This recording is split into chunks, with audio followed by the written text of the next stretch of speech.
A paz e a alegria, queridos irmãos, estamos chegando aqui até você com mais um vídeo desse pequeno curso introdutório aos dogmas da igreja. Nós já falamos dos dogmas sobre Deus, sobre Jesus Cristo, sobre a criação do mundo, e hoje nós vamos falar sobre os dogmas relacionados ao ser humano. E o primeiro dogma é que o homem ele é formado por corpo material e alma espiritual.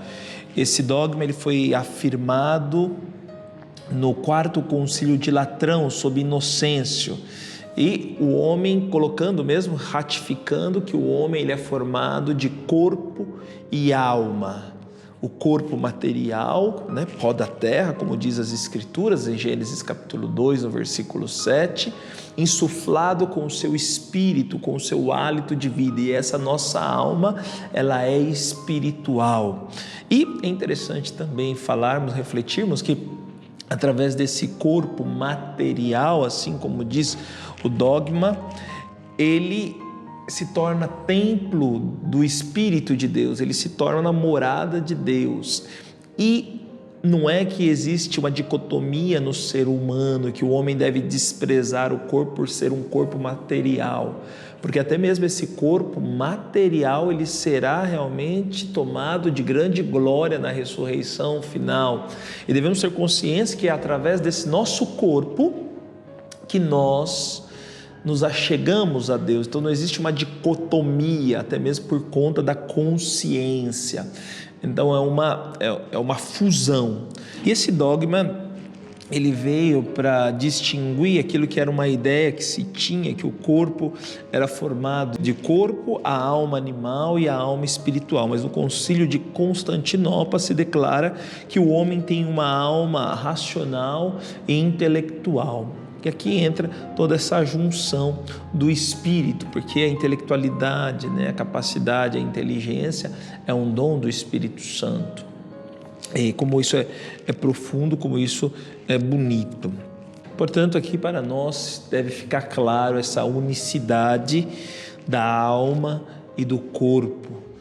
Segundo dogma voltado ao ser humano, é a questão do pecado de Adão, que se propaga a todos os seus descendentes por geração e não por imitação.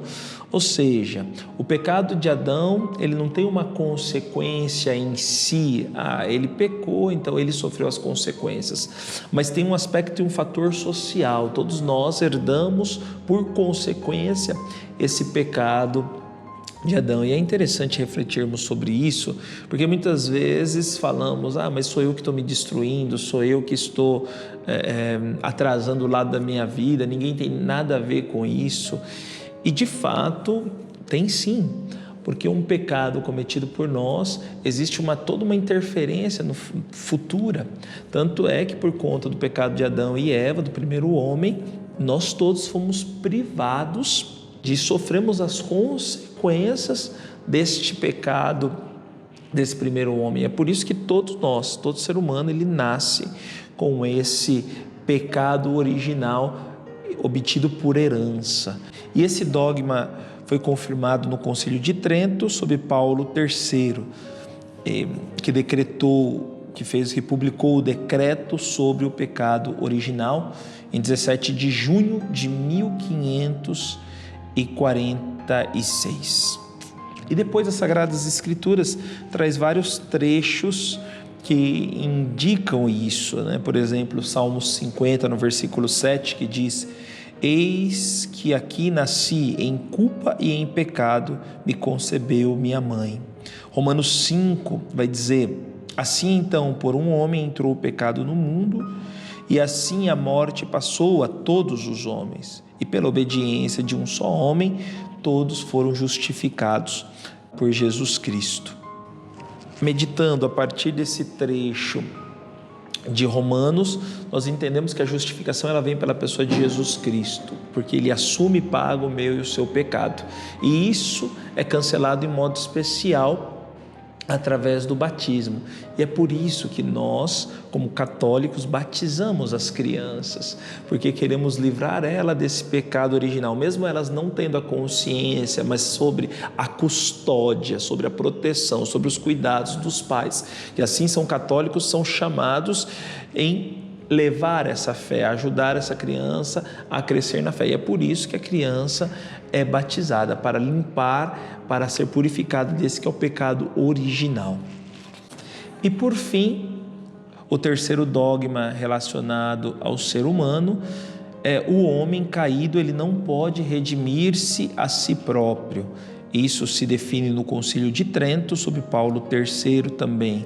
Ou seja, não é pelas nossas próprias forças, não é pelos nossos próprios méritos que nós conseguimos a remissão desse pecado original ou das consequências do pecado. Não é um esforço meu, mas nosso Senhor Jesus, que deu a vida por nós, Ele pagou e redimiu os meus e os teus pecados. Não é por força própria, não é por um ato soberano meu, um esforço humano, mas por graça de nosso Senhor Jesus Cristo.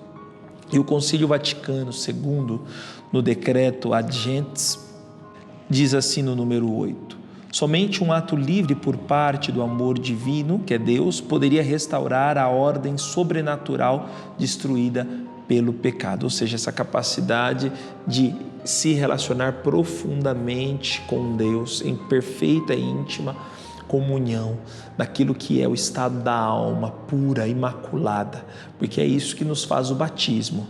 Ele nos torna imaculados. Nós que somos maculados, quer dizer, manchados pelo pecado, nos tornamos perfeitamente puros, imaculados por essa graça. E depois, quando voltamos a pecar, temos a graça de nos reconciliarmos por aquele que é o sacramento da reconciliação, que é a confissão. Bom, irmãos, então penso que é isso. Se por um acaso tiverem dúvidas, estamos aqui à disposição a vos responder. Que Deus vos abençoe.